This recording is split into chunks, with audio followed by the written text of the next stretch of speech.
Hey everybody, Fletch from All Things Overlanding here. On today's episode, I'm going to be doing a revised walk around of the truck. If you followed my channel for any period of time, you know I did one a couple years ago when it still was pretty unmodified, and then I did another one about a year ago, and since then there have been a lot of significant changes to the truck. So I just wanted to do a new revised one, and hopefully this one's a little bit better quality than the old ones too. I feel like I've grown a little bit as a videographer slash camera operator. So hope you guys enjoyed this one even more than the last couple, but let's dive into it.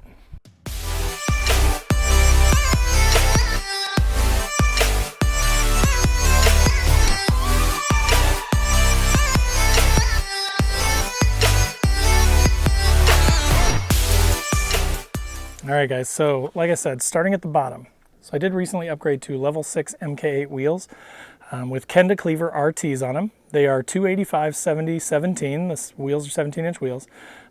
They are fantastic. So again, if you guys have followed me or know anything about my truck, I started with all-terrain tires, and then later on I moved to MT tires, mud terrain tires, and they were really loud, really choppy, pretty decent off-road, but kind of a pain on-road. These RTs kind of fall in the middle of the AT and the RT. They are super comfortable on the road. They're much quieter than the MTs, but they have a much more aggressive tread than my old ATs do. Coming up here today into this spot, there's a really steep hill, and I just took it in two-wheel drive, steady throttle. And before, with my old sort of bald MTs, I would have probably had some problems, and once or twice I've had to throw it in four-wheel drive to get up that thing. These things just chewed right through it, came right up. So again, haven't had it through a ton of off-road stuff yet, mostly on-road stuff, but so far super impressed with them. I also really like the look of these. I think these are one of the better looking wheels for the Xterras and Frontiers.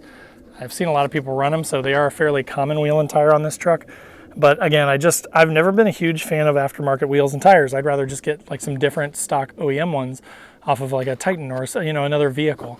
But these things I think just look right for the truck. So anyways, a huge thanks to Trail Built Off-Road for sending me these tires and wheels.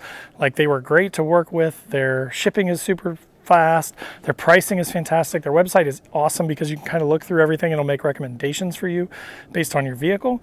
So it was really super easy to shop with them, really super easy to pick out the combo. They were super helpful when I sent in some questions. They helped me out. And then these things were really well priced. Maybe a little less than $1,500 for 5 of them with wheels and tires and TPMS shipped to my door. So again, I will put a link in the description to this setup on their site. If you do end up buying something from them, they did throw, because I told them I was going to do this, they did throw my name on there. When you go to checkout, there's a spot that says who sent you. Select All Things Overlanding. If you buy something on there, just let them know that I sent you. I'd appreciate it. So those are wheels and tires. So next, let's dive into suspension. Starting up front, I've got the Freedom Off-Road upper control arms, which you can see are filthy dirty because I do off-road this truck, but they are greasable, which I really like. They've been fantastic. I replaced them because I tore the boots on my old stock ones, and I figured, you know what, I'm gonna just go ahead and upgrade the whole thing. It's not that much more money, and I'll get a little bit beefier components, and it's just easier, honestly, to swap in the whole thing than it is to mess with swapping boots. So those are my upper control arms. Down below that, you can see I've got the Niztec MK84 coilovers. These things are fantastic. They ride like a big old boxy heavy Cadillac, basically. Before, I had a rough country 2.5-inch spacer lift on these things, and they were pretty rough. Like, they were fine. They got me, more clearance for bigger tires and wheels, but they did not ride very well. These Niztecs ride fantastic. So that is the front. Moving around to the rears here. So again, I mentioned I started with a rough country 2.5-inch lift. I do still have the rough country extended shackle. It's non-adjustable, but it puts you to 2.5 inches of lift. The Niztec MK84s up front are adjustable from, I believe, 2.5 to 4 inches of lift. So I've got them set to 2.5 as well. So I've got a pretty level setup, no rake or anything like that really, just a pretty level setup, but I do still have the rough country shackles in the rear. The big upgrade that I've done recently to the rear is I did replace the entire leaf packs with General Springs HD springs. Now the reason for this is, I have a drawer system in my truck. I have a fridge freezer. I also have the rooftop tent, and I've got a fairly big awning up there. So I've got a lot of junk in the trunk, if you will. But these things handle it really well. And then I've had these for longer than I've had the leaf pack, but then I've got Bilstein 4600s on here too. Give me a couple more inches of droop, which is really nice when off-roading, but they also ride a lot better than the stock ones. My stock ones were literally actually rusting apart. They were still, I believe, the OEM ones from when the truck was new, and I replaced those about 2 years ago with about 120,000 miles on the truck. So they lasted for a long time, super impressed, but these things are much better. And they were really inexpensive. I bought them used. These are the ones that come on the Pro 4X or the off-road trim Xterras, or Frontiers and Xterras. And I purchased these used off a buddy for like 50 bucks. So that was pretty great. But I will put a link in the description of these things new. They're just a couple $100, I think, new. Or you could do Bilstein 5100s if you want a little bit more of an upgrade. But the 4600s for me have been just fine. So that is the rear suspension. And then also, you'll notice kind of the poke on the wheels and tires. So I did want to kind of show you guys this. There's a pretty decent amount of poke coming out from the wheels and tires. I actually kind of like it. I'm okay with it. I think it looks a little nice and aggressive. It is slightly wider than my old steel wheels were. Part of the reason for that is I have 1.5 inch hub-centric spacers on this thing all the way around. They've been on there for all 4 years that I've owned the truck. Basically one of the first mods that I did just to give the stock wheels a little bit more aggressive look and a little bit wider track. But again, these are zero offset, these wheels. So there's nothing super aggressive about them, but those, just their normal offset combined with the hub-centric spacers gives it a really nice look, I think, in my opinion. So there, I'll show you down the side of the truck. I think it looks really nice. So now let's go into armor. And again, throughout this whole video, I'm going to be showing you different B-roll and things like that of these things that I'm talking about. So, but under the truck, I do have some mixed 3/16 inch steel. So some of my stuff is P&P, some of it's hefty fab. I bought them all used off of a buddy that was switching to a different vehicle. The only one I don't have is the radiator skid up front. So if I can find one of those one day, then I will eventually put that on too. And that'll kind of complete, well, that and the gas tank. I technically don't have a gas tank skid either. So that's the armor underneath. Then on the side here, you know, I've got AJ's rock rails for my sliders. Again, I got really fortunate on these a couple years ago. There was a guy selling them on the newx.org. For a good deal, so I picked those up off of him. But I really like the design. I like that it's kind of minimal. I like that they're not super ostentatious or super big or long. They pretty much fit the lines of the truck really nicely, and they've definitely been through some scrapes and held up really well. So continuing on here to the front of the truck, of course, you guys have probably seen this. I do off-road this thing, so you'll notice that it's been knocked a time or two. I probably need to sand this whole thing down and re-hit it with some Raptor liner. It's starting to rust a tiny bit, but this thing has been on the truck for a couple years now. It is a WAM hidden bumper, winch mount bumper, or they call it a wincher, I think, on their website. But these things start at about 350 bucks new, plus shipping, plus you can add additional things like the light tabs that I've got on mine, I believe are an extra additional thing. But it's just a really nice sort of minimal bumper. I know I see a lot of things like that for like Toyota 4Runners and things like that, but for the Xterra, there aren't a lot of options. But again, for a reasonable bumper that doesn't cost $1 million and gives you some protection up front and the ability to mount a winch, I've been really happy with this thing. Again, of course, I got a really good deal on it. I found a buddy that was selling the winch and the bumper together used, and I picked those both up for about 500 bucks. So I can't complain about that. But the winch is a Smittybilt 9500 with synthetic line, which you can see is kind of reaching the end of its life now. And then a Factor 55 flat link on the front, which has been great, really nice to use. And I like that it mounts flat and kind of just stays out of the way. So again, I will put links to all this stuff in the description below, but that is the bumper. All right, so while we're up front, let's talk about lights. So I will put tags up above to all these things, but I've done videos on my fog lights. I actually have yellow fogs, but I've got LED replacement bulbs for the fog lights that are yellow, and then LED replacement bulbs for the headlights too that have a nice cutoff. And despite being LED and a non-projector housing, I haven't really had any problems with them being too bright for people or anything like that, but they are a significant upgrade over the stock halogen bulbs. And there will be links in the description below. If you're tired of having the old crappy lights that the Xterras come with, this is a really easy, really inexpensive upgrade to, you know, bring you into the 21st century. So then other lights, you'll notice that these are pretty condensated inside. So these are AVIC, which are just sort of like cheap Amazon lights. I'll link to them below. They haven't been bad. I've had them on the truck for 4 years. Obviously they're not waterproof because they've got water inside of them. That hasn't held up so well, but they still work. They work fine. They do a decent job of illuminating things, but they're not that bright, but they are super inexpensive. So again, I think one of my next upgrades will be upgrading the ditch lights and upgrading the 4 lights up top, because those are also not super bright. Those are Hella 500 FSs, 4 of them, and they are okay, but they're halogen bulb. I really wanted them for a long distance spot, and they just have kind of not impressed me at all. So anyways, the next upgrades will be the ditch lights and the lights on top of the truck. I need those to be brighter, especially going into the UP in the fall and things like that. I just need more light for sure. All right, so coming around to the back here, you know, one thing that I think makes my truck look fairly unique is that I've removed the plastic cladding down around the back. And a lot of people say why, right? I mean, it's obviously it's personal choice what you like. It does, so the plastic cladding pretty much covers up everything back here. It also covers up your shackles and the suspension. The main reason, the first reason that I did it initially was I actually took the plastic cladding off one time because a lady hit me in a parking lot. And when I did that, it was all rusted under here. Every single panel had rust coming out of the seams. Everything was starting to rust. So I brought out the angle grinder, I ground it all down, and then I hit it with Rust-Oleum paint. And then now, about once a year, I go into this rear area and I just sand down any rust spots that I see and I re-hit it with Rust-Oleum. So by leaving the cladding off, it just makes it a lot easier to access that. And again, personal preference, but I personally thought that it made the truck look a little bit more aggressive and just made it easier to access stuff. Again, you can kind of see the suspension in there. You can see some stuff. So, I mean, it, you know, to some people it may look shitty. To some people it may not look so bad. It may look a little more aggressive. It's just one less thing to hit when you're off-road on the trails and stuff, and one less thing to get in the way when I'm doing maintenance. Also, I do have the extended breather. I made my own. You can buy kits from Niztec. You can buy kits from different places. It basically goes under there to your axle, and you attach it to the nipple that comes out of the axle. On the Xterra's stock, they do not have an extended breather, so if you're going to do any water crossings or anything like that, you definitely want to do this modification. But essentially, you attach the tube to that nipple on the axle in there, run it up behind your taillight with a little filter on the end of it, and then just snap it in place back behind the taillight. So that's just a way to keep your axles safe in water crossings. All right, so now let's talk a little bit about the solar. So one of my favorite mods that I've done to the truck is this Renogy 100-watt panel on the hood. A lot of people ask why the hood. Well, because I have the rooftop tent up top and the awning and the Wii Boost and all the different things up top, there's not really a place to put it.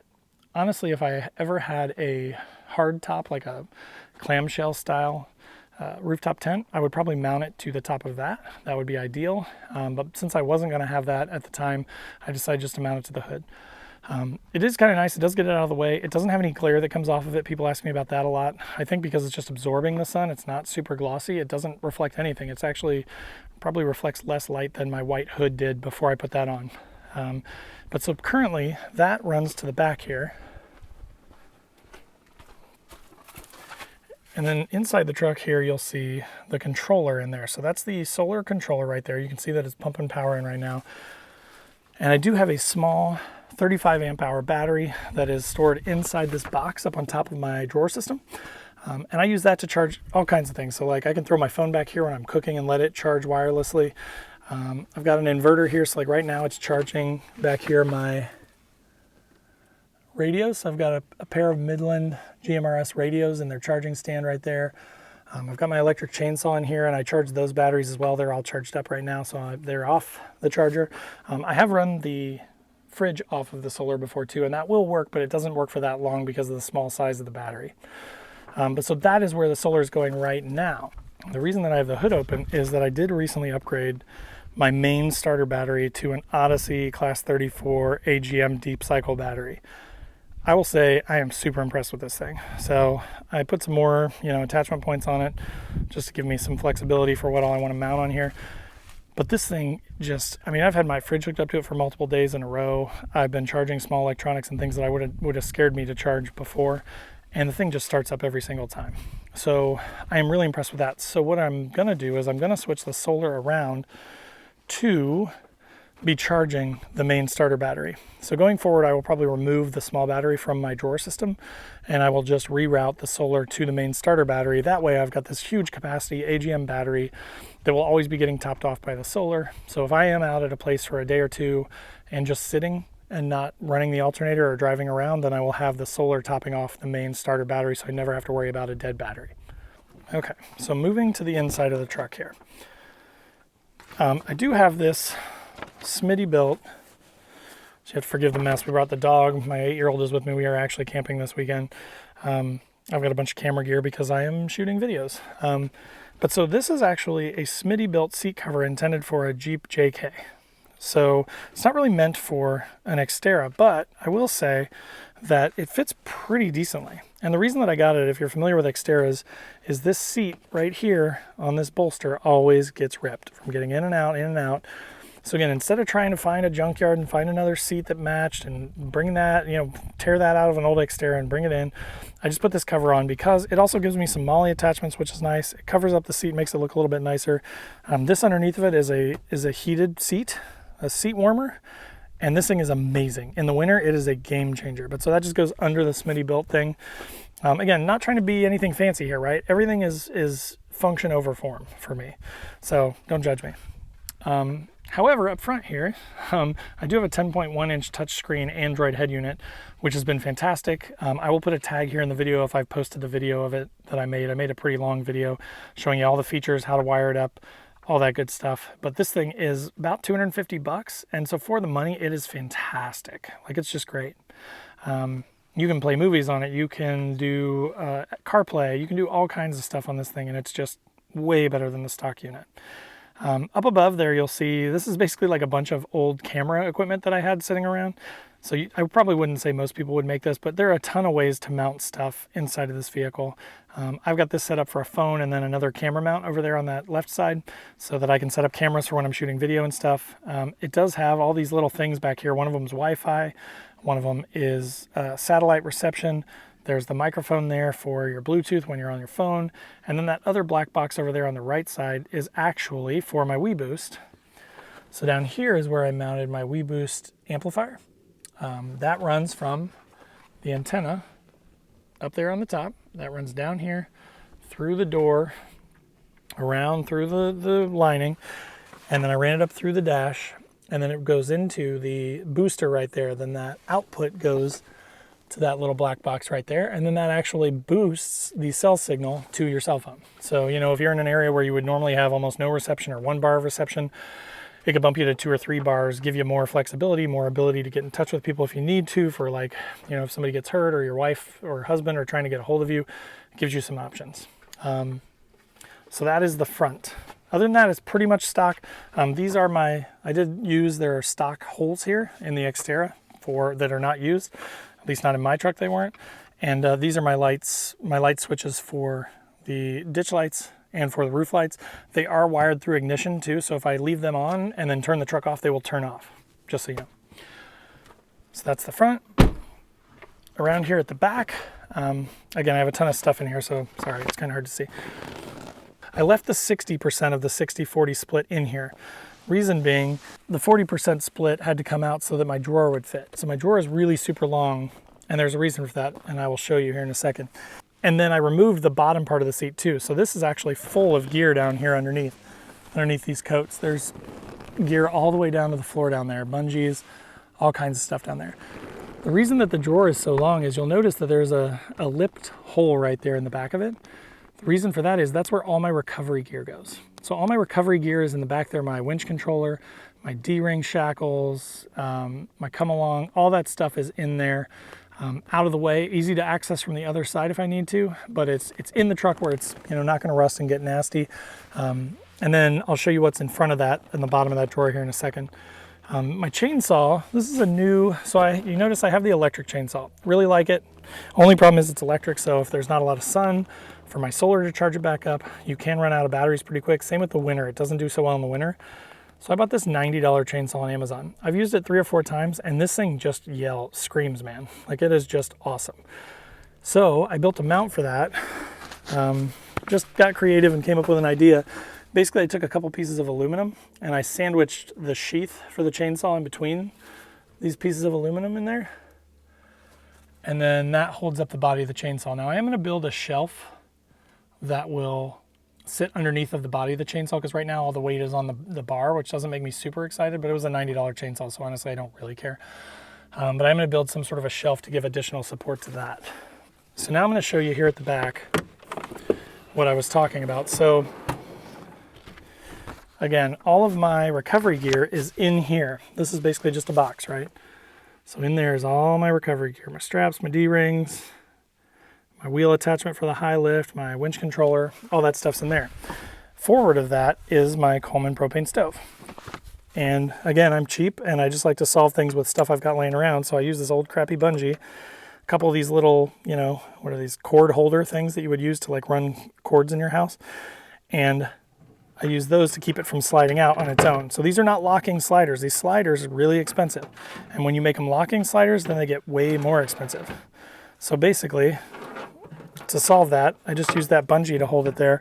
There are some holes drilled under here with some magnets in them so that the grill actually sits on those magnets so that it doesn't really slide around a whole lot, which is kind of cool. Then inside of the grill too, and it's filthy, so forgive me, these are also held up with magnets. So like these will not come down, which is kind of nice, until you pull on them. So there's just a couple magnets in there that hold the arms up so that it doesn't come flying open when you open it. So that is the stove. And that goes in the bottom part here. And then obviously up top is my Alpacool fridge. Now again, with all these things that I'm talking about, I'm going to put links in the description below just to make them easy to find. I love this thing. I mean, this thing was only 300 bucks and it's a 58 quart. So it's got just a ton of room in there. I mean, I brought a couple hamburgers, milk for the kid. It's got another space that's not cooled back there that I've got some water in. But so that thing just does great. And then I've got a bottle opener with a magnet in it here. So when you pop open your beer bottle, it holds the cap up there so you don't lose it. That is the big slider. Then over here, of course, we've already touched on the top of the drawer system with the lip on it. Keeps everything kind of up here. But then I've got two drawers down below with these nice pantry locks with a rubber liner that hold them shut. This top drawer kind of has everything to do with cooking. It's kind of a mess right now. Sorry, guys. I do really use all this stuff, so that's why. This is my stuff for my awning, my straps for my awning, an extra tarp if I need it, fire starting stuff, electrical wires. I have a whole ton of wires in here from USB-C to USB, micro USB to watch chargers to everything you could ever need. So I've just got them just in case. Lantern, soap, propane, cooking stuff, seasonings. And then this is actually a new thing that I got, these airtight containers, which I'm going to do a review on. And if I've done that by the time this video comes out, I will put a link to that up above. But they are pretty awesome and they're airtight and really easy to use. Then down here on the bottom, a little bit deeper down here. So like down here, I've got stuff like my handsaw, some gloves, griddle, big things that won't fit, power items, heaters, hand warmers, bug spray, battery packs, again, extra fire starters, extra toilet paper, chainsaw sharpener, miscellaneous tools in my last US bags nutsack, some fuel for if I want to use an little alcohol stove that I've got. So just a little bit of a smattering of everything, right? Over here to the side, you will notice that there is some stuff. So I did, using a little piece of metal, I fabricated a little sort of shelf, and then I put some D-rings up here on top behind this table, and I use a little bungee cord there. And basically what I do is the ladder for the rooftop tent sits on the inside of this table, which sits on that little shelf that I made there. And there is it's kind of turned right now. I tweaked it when I was pulling the thing out, but there's a little U-bracket right down there that the ladder sits on. So ladder sits there, and then on the fender well back there. And then I strap that all in with that bungee cord. And I've got this is a firewood carrier here, but I keep that in between it just to keep everything from rattling together and hitting each other. But that way I'm maximizing my storage, because otherwise that storage is not going to be used. And then you can see my fridge plugs in right there. And again, with that AGM battery, that one's on all the time. That one doesn't shut off with ignition. So it's always on, which is really nice. But so that's what I run the fridge off of. Now over here, back here, you'll see that is my Vire 88P. It's a small size compressor, but it's really pretty good for the size of it. It's also really inexpensive, like 50 or 60 bucks. I do have an extension on it. And then I recently just found out about this, which I'm pretty excited about, but it has a quick release chuck that I can really quickly just attach it to each tire instead of screwing it on. Before you had to screw it on every time for each tire and then unscrew it every time you wanted to use it to air up. But with the extension, I can reach all 4 tires without taking the thing out. So I just keep it back there. Again, I'm trying to maximize my space because Xterras are not that huge. And then the hatch up above, I do have a full-size shovel, a Fisker's axe, Mora knife, and a little flashlight. And then of course my first aid kit, which is chock full of new stuff. I've got extra gear in there too, extra first aid stuff.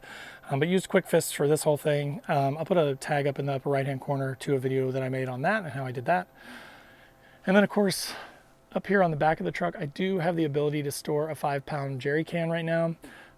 The only downside of that, and you'll see I don't have the jerry can on there, the only downside of that is that it's too heavy, right? When you have a full fuel can with 5 gallons of fuel in there, it's about 60 pounds.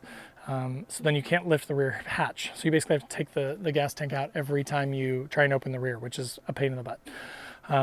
So there are pros though. On like long trips, I'd rather have it and not need it than and deal with that little bit of a pain, you know. But when I'm on trips like this that are just short ones, I just don't even put fuel in it just because it's easier.